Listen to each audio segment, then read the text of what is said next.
Hi guys, तो start करते हैं आज के 10 इंपॉर्टेंट करंट अफेयर। तो सबसे पहले है बिरहोर ट्राइब। तो ये न्यूज़ में क्यों है? क्योंकि रिसेंटली इस ट्राइब में मूवमेंट ज्वाइन किया है, जो कि मूवमेंट है अगेंस्ट द चाइल्ड मैरिज। तो ये ट्रेडिशनली नोमैडिक ट्राइब है जो कि झारखंड की है, लेकिन ये छत्तीसगढ़, ओडिशा और वेस्ट बंगाल में भी पाई जाती है। बिरहोर का मतलब होता है जंगल के पीपर, जहाँ बिर का मतलब है जंगल और होर का मतलब है मैन। और ये बोलते हैं बिरहोर लैंग्वेज, जो कि बिलोंग करती है मुंडा ग्रुप ऑफ लैंग्वेज से, जो कि पार्ट है ऑस्ट्रो एशियाटिक फैमिली का। और ये फॉलो करते हैं बोथ मिक्सचर ऑफ एनिमिज्म और हिंदुज़म दोनों। सो देखिए, ये ट्राइब एक पीवीटीजी है, यानी पर्टिकुलरली वल्नरेबल ट्राइबल ग्रुप है। तो जानते हैं इसका मतलब क्या होता है? ऐसे ट्राइबल ग्रुप की वल्नरेबल रहते हैं ट्राइबल्स में भी, तो जिनकी होती है प्रिमिटिव ट्रेड, एक पर्टिकुलर जोग्राफिकल आइसोलेशन, लिटरेसी लो रहती है, जीरो या फिर नेगेटिव पॉपुलेशन ग्रोथ रहती है, या फिर वो डिपेंड रहते हैं मेनली हंटिंग पर, या फिर लो लेवल की एग्रीकल्चर टेक्नोलॉजी यूज़ करते हैं। सो नेक्स्ट है हमारा डायरेक्टरेट ऑफ रेवेन्यू इंटेलिजेंस। तो इन्होंने ना कुछ 19 पॉइंट समथिंग करोड़ का गोल सेज किए हैं, और फिर इन्होंने सो कॉस्ट नोटिस भी इशू किया है। इसलिए ना दिल्ली हाई कोर्ट ने इसे ना कुछ बोला है फ्लक्स की लीगल पोजीशन के लिए, इसलिए ये न्यूज़ में है। तो जानते हैं इसके बारे में। ये कंस्टिट्यूट हुई थी 1957 में as a apex anti smuggling intelligence और इन्वेस्टिगेशन एजेंसी, यानी जो एयरपोर्ट वगैरह पर गोल्ड की स्मगलिंग होती है, ड्रग्स की स्मगलिंग होती है ना, वो यहाँ इस फील्ड में काम करती है। तो ये आती है under the central board of indirect taxes and custom के अंदर में, जो कि आता है मिनिस्ट्री ऑफ फाइनेंस के अंदर में। सो देखिए, central board of indirect taxes क्या होते हैं? ये पार्ट रहता है डिपार्टमेंट ऑफ रेवेन्यू का, जो कि आती है मिनिस्ट्री ऑफ फाइनेंस के अंदर में, और ये एडमिनिस्टर करते हैं all the indirect taxes related matter. और फिर इनडायरेक्ट टैक्स में खुद भी आते हैं, जैसे levy collection of customs, excise duties tax, central goods and service tax यानी आईजीएसटी, या फिर स्मगलिंग, उनको एडमिनिस्टर करना, उनके मैटर करना, कस्टम को दिखाना, ये सब इनके अंदर में आते हैं। नेक्स्ट है हमारा डार्विन वास्प। तो जो रिसर्चर्स है Bengaluru based Ashoka trust for research and ecology and environment, जिसे एट्री कहा जाता है, उन्होंने डिस्कवर किए हैं 5 न्यू स्पीसीज वास्प के। तो वास्प क्या होती है? एक पैरासाइडोस का मीनिंग क्या होता है? पैरासाइट फैमिली के, यानी वो किसी और पर यानी होस्ट पर डिपेंड करते हैं, वही सरवाइव करते हैं, ऐसे होते हैं ये पैरासाइडस। सो देखिए, इनका इकोलॉजिकल सिग्निफिकेंस क्या होता है? ये क्रिटिकल रोल प्ले करते हैं इकोसिस्टम में, और कंट्रोल करते हैं जो भी क्रॉप डैमेजिंग पेस्ट रहते हैं ना, यानी कीड़े वगैरह लग जाते हैं फसल में, उनकी पॉपुलेशन कंट्रोल करते हैं। तो पैरासाइट क्या होते हैं? पैरासाइट ऐसे ऑर्गेनिज्म होते हैं जो किसी और पर डिपेंड रहते हैं और उन पर ही फीड करते हैं। जैसे कस्कूटा प्लांट हो गया, या फिर कोई माइस या स्नेक, कुछ भी इंसेक्ट मर गया तो उन पर जो कीड़े या फिर कुछ छोटे छोटे ऑर्गेनिज्म डेवलप होते हैं ना, उनको पैरासाइट कहते हैं। सो देखिए, ये है वास्प। और जो 5 न्यू स्पीसीज फाउंड हुई ना, तो वो देखिए माइक्रोलेप्टे चियानी, जो कि कल्लकड मुद्दुमलाई टाइगर रिजर्व तमिलनाडु में। फिर है बिलिगिरी रंगनाथ स्वामी टेम्पल, जो कि कर्नाटक में है। फिर सियांग वैली अरुणाचल में, और फिर तेहरी उत्तराखंड में। इन सब में 5 स्पीसीज मिली है।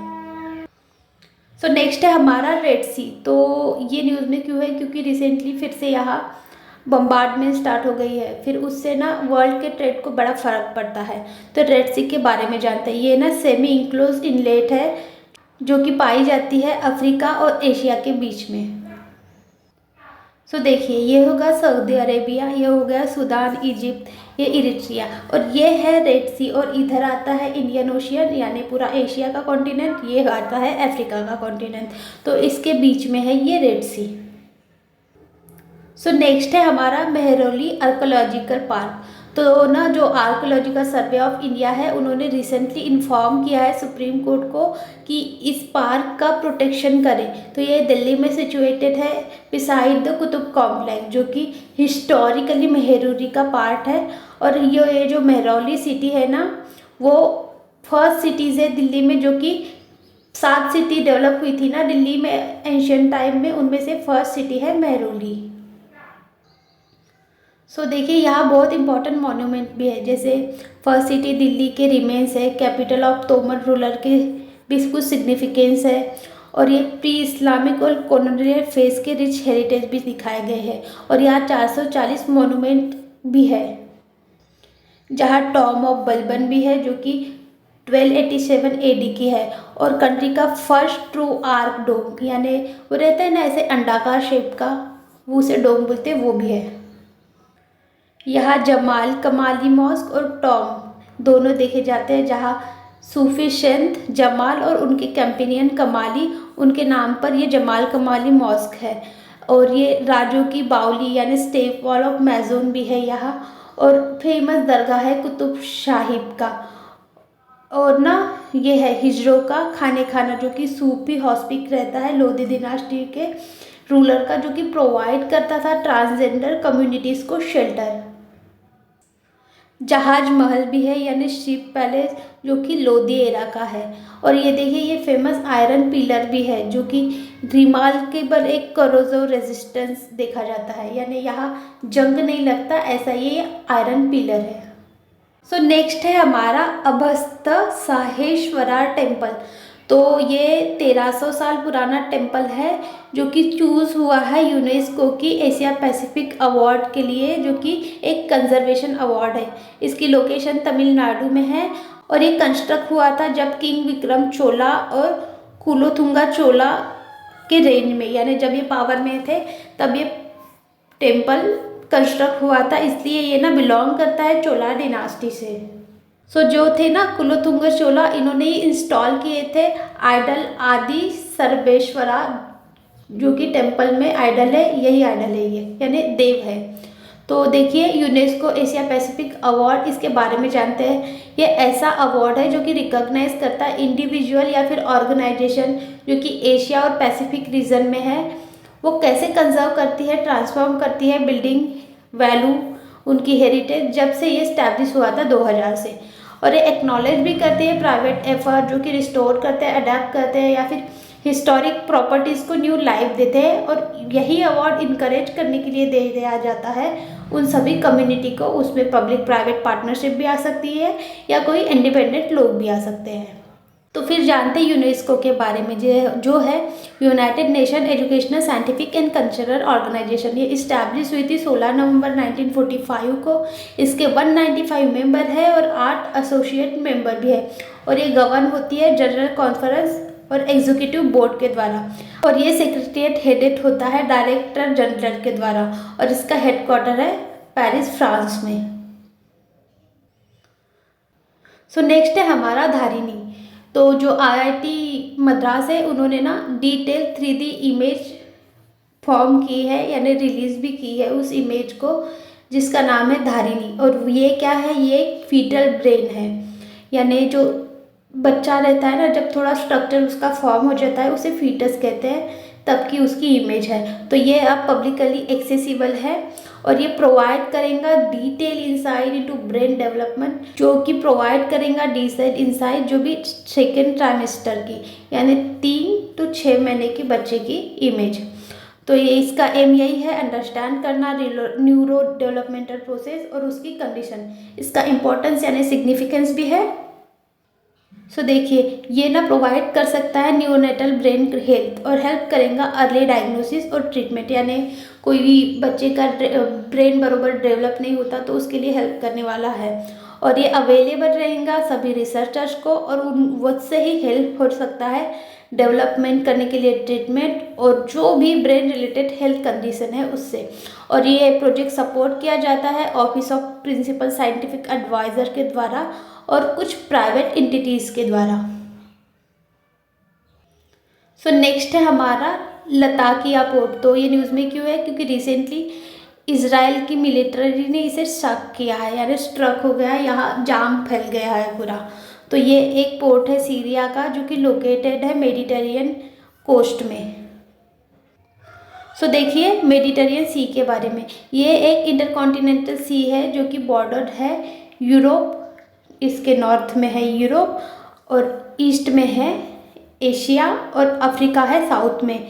और ये कनेक्ट भी करती है Atlantic ocean via straight of Gibraltar. और इसके एक्सट्रीम नॉर्थ ईस्ट में है इस साइड ब्लैक सी, और जो कनेक्ट करती है डार्डेनिल स्ट्रेट को via sea of Marmara and Bosphorus straight.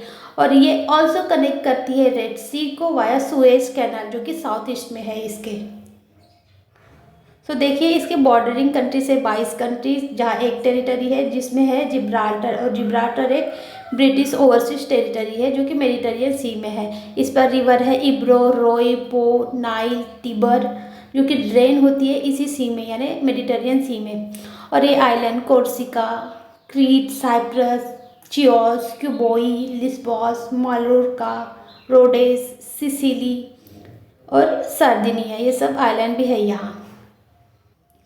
So next है हमारा एक्सरसाइज डेजर्ट नाइट्स। तो ये अभी अरेबियन सी में हुई है इसलिए ये न्यूज़ में है। तो ये एक्सरसाइज एक एयर एक्सरसाइज है, एयर कॉम्बैट एक्सरसाइज, जो कि इंडिया, फ्रांस और यूएई के बीच में है।